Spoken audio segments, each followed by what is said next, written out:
Bismillahirrahmanirrahim. Assalamualaikum warahmatullahi wabarakatuh. Selamat siang dan salam sejahtera bagi kita semua. Yang terhormat dosen pembimbing Ibu Wilda Sinaga, Eskep MPD.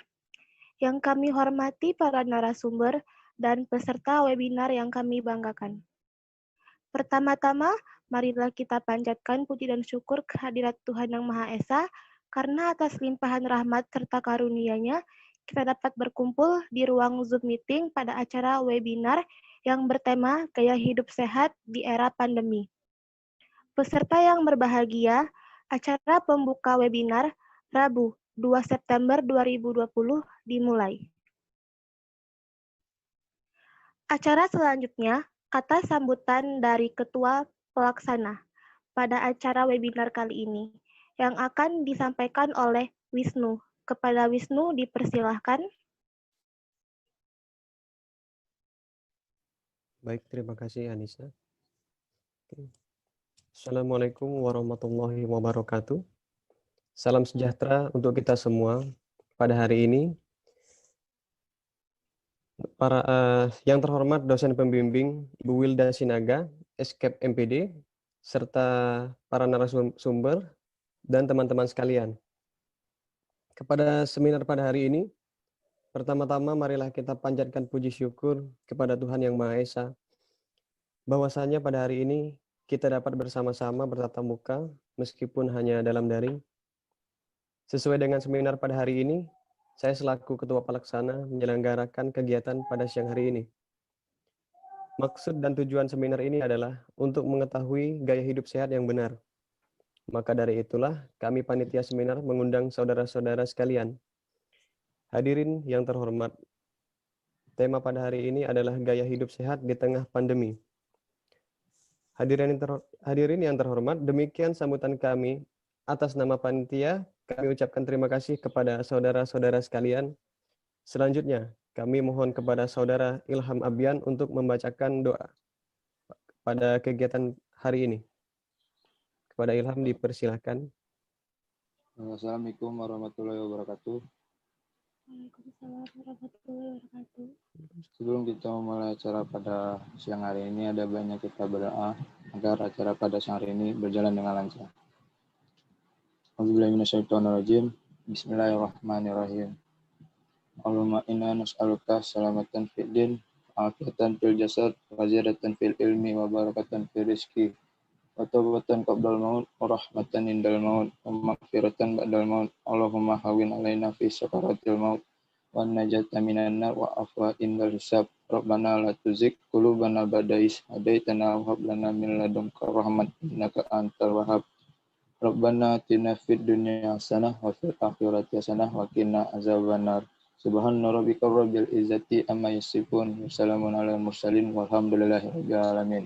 Wassalamualaikum warahmatullahi wabarakatuh. Waalaikumsalam warahmatullahi wabarakatuh. Terima kasih kepada Saudara Wisnu dan Ilham Abian yang telah menyampaikan kata sambutan dan doa sekaligus. Baiklah, kita memasuki sesi yang pertama yang akan disampaikan oleh narasumber kita, Rosalia Putri, dan dipimpin oleh moderator kita, Khairun Nadia. Kepada Rosalia dan Khairun Nadia, saya persilahkan.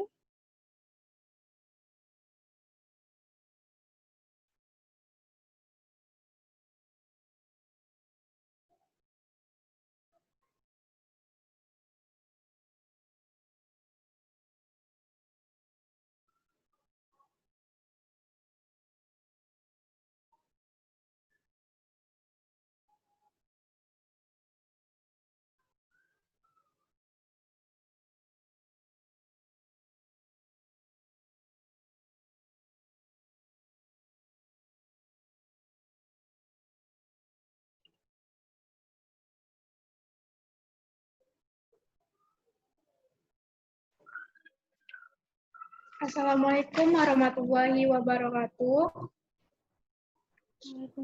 Waalaikumsalam warahmatullahi wabarakatuh.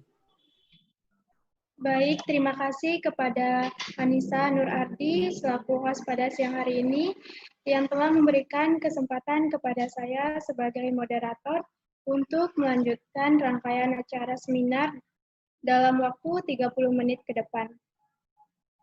Baik, pertama-tama izinkanlah saya menyapa teman-teman dan mengucapkan terima kasih karena sudah sama-sama hadir dalam acara seminar pada siang hari ini.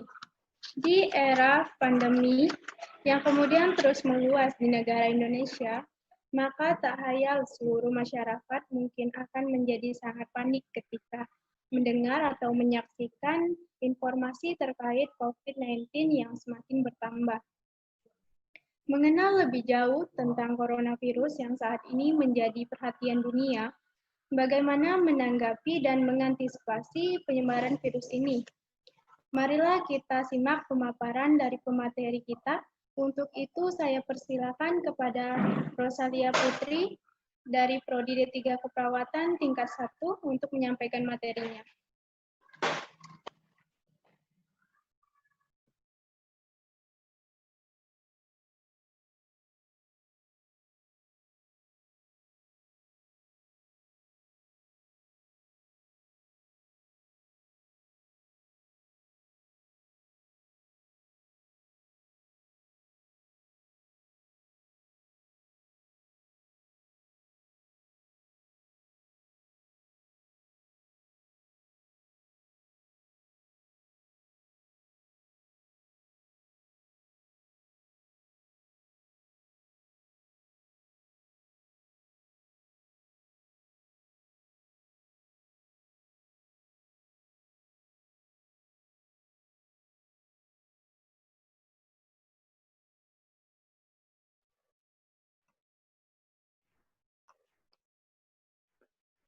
Assalamualaikum warahmatullahi wabarakatuh. Sebelumnya, terima kasih kepada moderator yang telah memberikan kesempatan kepada saya untuk menyampaikan materi. Perkenalkan, nama saya Rosalia Putri. Di sini saya akan menyampaikan materi latar belakang virus corona dan penyebarannya di Indonesia. Langsung saja masuk ke latar belakang virus corona. Virus corona atau Severe Acute Respiratory Syndrome atau SARS-CoV-2 adalah virus yang menyerang sistem pernapasan. Penyakit karena infeksi ini disebut dengan COVID-19. Corona bisa menyebabkan gangguan pernapasan, pneumonia akut, sampai dengan kematian. Next.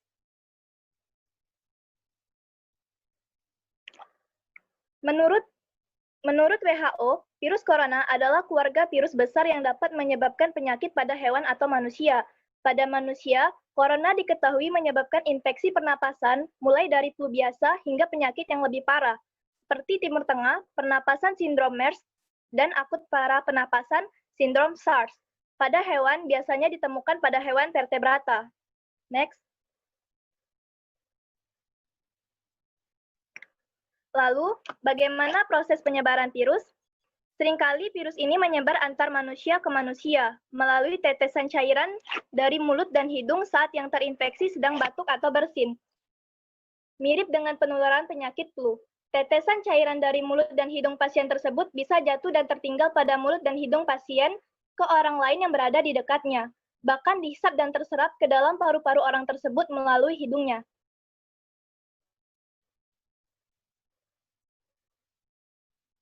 Lalu, cara apakah yang dapat kita lakukan agar tidak tertular virus corona? Yang pertama, kita bisa tidak pergi ke negara yang terjangkit. Yang kedua, menggunakan masker. Yang ketiga, mencuci tangan dengan benar. Keempat, menghindari kontak dengan hewan. Dan menjaga daya tahan tubuh. Next. Diumumkan awal Maret, virus corona masuk Indonesia dari Januari. Cepatnya proses infeksi itu dapat dilihat dari update kasus setiap harinya. Pada awal bulan September saja, sudah tercatat kasus COVID naik menjadi 177.571 orang. Itu menunjukkan bahwa terjadi peningkatan sebanyak 2.775 kasus terhitung dari akhir Agustus.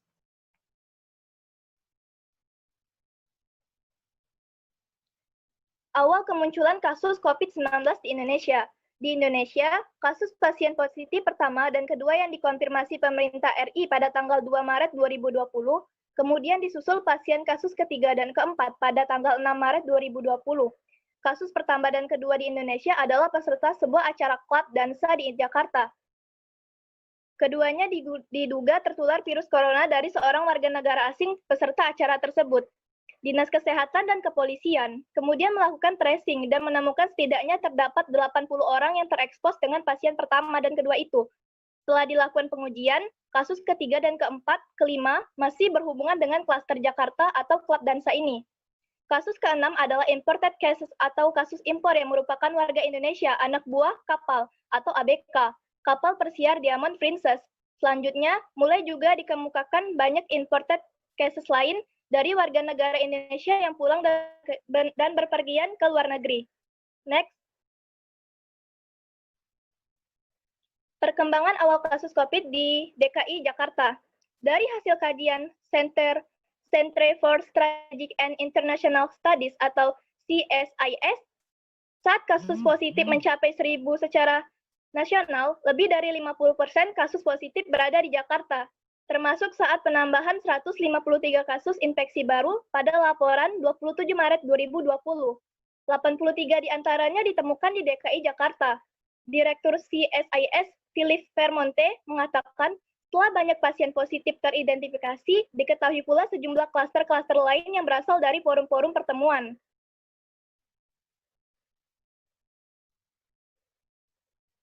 Selain dua klaster awal, berikut beberapa klaster yang diketahui hingga awal Maret 2020 dari riset CSIS. Yang pertama, ada seminar bisnis syariah.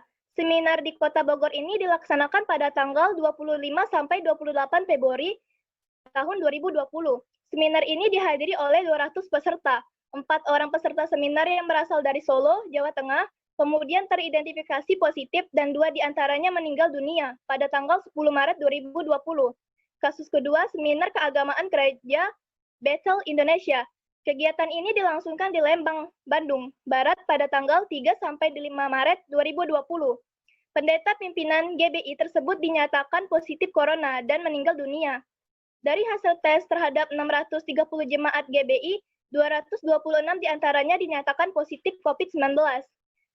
Kasus ketiga, persidangan sinode tahunan GPIB. Acara yang digelar di Bogor yang berlangsung 26 sampai 29 Februari 2020 dihadiri oleh 600 peserta. Wali Kota Bogor, Bima Arya, mengikuti kegiatan itu dan kemudian dinyatakan positif COVID. 1 peserta dari Bandar Lampung dan 4 jemaat dari Kota Bogor dinyatakan positif. Yang keempat, kasus musyawarah Himpunan Pengusaha Muda Indonesia atau HIPMI, Jawa Barat. Pertemuan HIPMI Jabar tersebut dilaksanakan di Karawang pada tanggal 9 sampai 10 Maret 2020. Acara ini dihadiri oleh 400 orang. Setidaknya 7 peserta belakang dinyatakan positif, termasuk Bupati Karawang, Selika Nuraj Diana, Wakil Wali Kota Bandung, Yana Mulyana, dan juga Wali Kota Bogor, Bima Arya.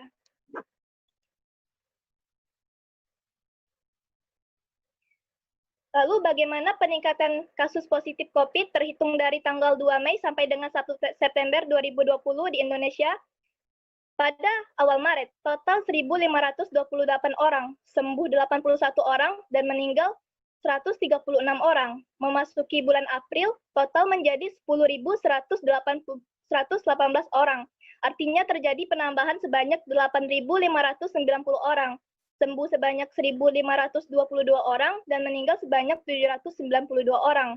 Memasuki bulan Mei, total menjadi 26.473 orang, terjadi penambahan sebanyak 16.335 orang, sembuh sebanyak 7.308 orang, meninggal sebanyak 1.613 orang. Pada bulan Juni, total menjadi 56.382 orang, terjadi penambahan 29.920 orang, sembuhnya sebanyak 24.802 orang, dan meninggal sebanyak 2.876 orang. Lalu memasuki bulan Juli, total terkonfirmasi positif sebanyak 108.376 orang, terjadi penambahan 51.991 orang, sembuh sebanyak 60.907 orang, dan meninggal sebanyak 5.131 orang. Lalu memasuki bulan Agustus, total menjadi 174.796 orang, terjadi penambahan sebanyak 66.420 orang, sembuh sebanyak 125.959 orang, dan meninggal sebanyak 7.417 orang. Memasuki bulan September, pada tanggal 1 September, total kasus terkonfirmasi positif sebanyak 177.571 orang, terjadi penambahan 2.775 orang, sembuh sebanyak 128.057 orang, dan meninggal dunia sebanyak 7.505 orang.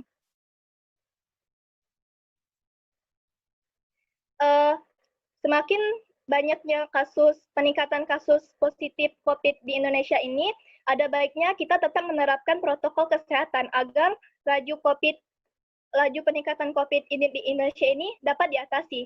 Sekian materi yang dapat saya sampaikan, lebih dan kurangnya saya mohon maaf. Selanjutnya saya kembalikan kepada moderator. Baik, terima kasih kepada Saudari Rosalia Putri yang telah memaparkan materinya. Kepada Saudari Indah Afriani, apakah ada yang ingin ditanyakan? Baik, terima kasih kepada moderator. Mungkin saya akan memberikan sedikit tanggapan tentang penularan COVID-19 atau virus corona ini. Seperti yang sudah banyak yang itu tentang apakah virus ini dapat ditularkan dari orang yang tidak bergejala. Cara penularan utama penyakit ini adalah melalui tetesan kecil atau disebut dengan droplet yang dikeluarkan pada saat seseorang batuk atau bersin. Dan saat ini WHO menilai bahwa resiko penularan dari seseorang yang tidak bergejala COVID-19 sama sekali sangat kecil kemungkinan. Namun banyak orang yang teridentifikasi COVID-19 hanya mengalami ringan seperti batuk ringan atau tidak mengeluh sakit dan demam. Mungkin hanya itu yang dapat saya sampaikan. Terima kasih. Saya kembalikan kepada moderator. Baik, terima kasih kepada Saudari Indah Afriani yang telah memberikan pendapatnya. Baik, kemudian kesimpulan yang dapat kita tarik itu yaitu coronavirus dikenal dengan COVID-19 ini sudah ada sejak akhir tahun 2019. Hingga sekarang yang belum tahu kapan berakhirnya. Coronavirus merupakan virus yang menyerang sistem pernapasan, hingga menyebabkan gangguan pada pernapasan, pneumonia akut, sampai kematian. Proses penyebaran virus ini menyebar melalui perantara manusia ke manusia, melalui tetesan cairan dari mulut dan hidung, saat orang yang terinfeksi sedang batuk atau bersin, mirip dengan cara penularan penyakit flu biasa.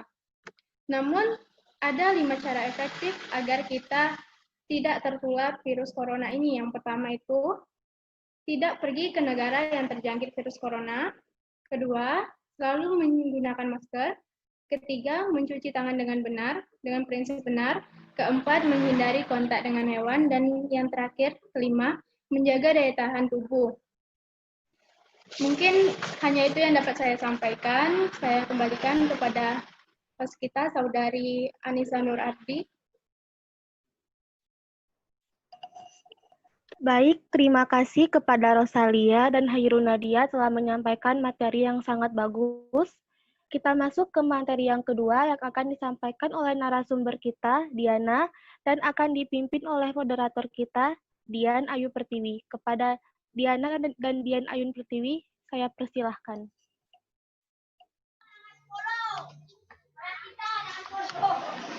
Baiklah, terima kasih kepada Anissa Nur Ardi yang selaku sebagai host di acara webinar ini yang telah memberikan kesempatan kepada saya sebagai moderator. Baiklah, langsung saja dan mempersingkat waktu. Di masa new normal ini, kita perlu menjaga kesehatan kita masing-masing. Baiklah, langsung saja masuk ke materi oleh Ramadan Primadiana. Kepada Ramadan Primadiana, saya persilahkan.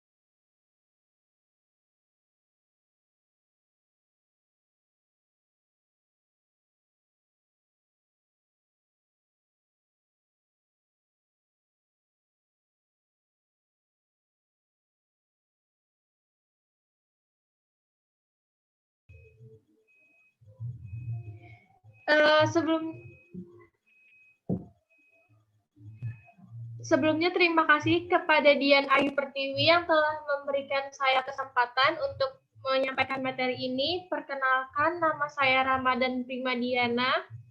Saya akan menjelaskan tentang gaya hidup sehat. Sebelumnya saya akan memberitahu apa itu gaya hidup sehat. Gaya hidup sehat adalah upaya seseorang untuk menjaga tubuhnya agar tetap sehat. Gaya hidup sehat dan bersih sebenarnya sudah diimbau sejak lama, namun kebiasaan ini benar-benar diterapkan sejak pandemi COVID-19 terjadi. Oke, next. Ada banyak cara untuk melakukan gaya hidup sehat, yaitu yang pertama adalah perbanyak asupan makanan bergizi. Dengan menerapkan pola makan sehat dan penuh nutrisi, hindari juga makanan cepat saji. Yang kedua, cukupi kebutuhan air putih. Minum air putih yang cukup akan membantu tubuh mengeluarkan racun melalui keringat minimal sekitar 8 gelas per hari. Yang ketiga, ada olahraga rutin. Di masa pandemi seperti ini, sebaiknya sempatkan waktu untuk berolahraga. Yang keempat, ada istirahat yang cukup. Kelima, bantu dengan multivitamin. Yang keenam, gunakan masker dengan benar saat pergi keluar rumah. Gunakan masker kain ketika pergi ke tempat publik. Masker dapat mencegah penyebaran virus dengan melindungi bagian wajah dari droplet seseorang yang mengandung COVID-19. Ketujuh, tetapkan physical distancing. Pastikan tetap jaga jarak dan tidak melakukan kontak terlalu dekat dengan orang lain. Kedelapan, cuci tangan yang rutin dengan menggunakan sabun dan air mengalir. 9, membersihkan permukaan benda dengan disinfektan. Dan yang terakhir, membersihkan diri atau mandi secara teratur setelah berpergian dari luar rumah agar meminimalisir bakteri yang menempel pada tubuh kita. Sekian penjelasan yang dapat saya sampaikan. Saya kembalikan kepada moderator. Baiklah, terima kasih pada Ramadan Primadiana. Kepada Saudari Indah Hafriani, apakah ada yang ingin ditanya atau menambah? Baik, terima kasih kepada moderator menambahkan sedikit tentang pengertian pola hidup sehat. Pola hidup sehat adalah gambar dari setiap cara seseorang mengatur kebiasaannya dalam menjaga kesehatannya dan aktivitasnya sehari-hari seperti menjaga makanan, menjaga keseimbangan tubuh, dan olahraga secara teratur. Terima kasih pada moderator, saya kembali. Baiklah, terima kasih kepada Saudari Indah Afriani. Baiklah, di sini dapat kita simpulkan bahwa di masa gaya hidup sehat ini, pada masa new normal ini, kita dapat mencegah atau menghindari dengan cara kita memperbanyak asupan makanan yang bergizi, kemudian cukup kebutuhan air putih atau kurang lebih 8 gelas per hari, kemudian olahraga yang rutin, istirahat yang cukup, kemudian dengan meminum multivitamin, gunakan masker sebelum bepergian atau sebelum keluar rumah. Kemudian tetap jaga jarak minimal 1-1,5 meter. Kemudian cuci tangan dengan menggunakan air sabun dan air mengalir. Bersihkan permukaan benda dengan menggunakan disinfektan dan membersihkan diri secara teratur. Baiklah, itulah materi 2 atau tentang gaya pola hidup sehat di masa pandemi. Saya kembalikan kepada host. Terima kasih. Baiklah, terima kasih kepada para narasumber yang telah menyampaikan materi yang sangat menarik sekali. Hadirin yang berbahagia, kita memasuki acara yang terakhir, yaitu pesan sekaligus penutup dari Ketua Pelaksana kita, Wisnu. Kepada Wisnu, saya persilahkan.